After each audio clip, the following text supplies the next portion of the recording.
এটা হচ্ছে শিরিষ কাগজ। আমি তোমার মুখে এটা দিয়ে ঘষবো, দেখি কোনো আটা ময়দা বেরোয় কিনা। লাগছে।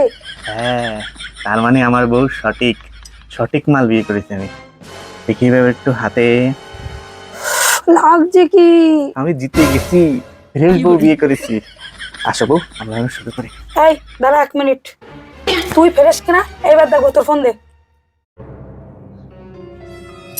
মানে মানে ছেলেদের গোপন তথ্য সব ফোনে থাকে, ফোন দে। আরে দে ফোন, পাসওয়ার্ড বল। 420। কি 420 মানে 420? তোর ফোনের পাসওয়ার্ডটা যেরকম 420, তো সিআরটাও সেরকম 420। এই এ কি, এটা কি তোর মেসেঞ্জার না মেয়েদের হোস্টেল? সব নাম্বার মেয়েদের। ওরে বাবা, এ গুগল আবার কি রয়েছে? Hot dot dot dot dot. এই ধর তোর ফোন, তোর সারা জীবনের মতন ফুলসজ্জা বন্ধ। তোর সাথে কোনো ফুলসজ্জা হবে না।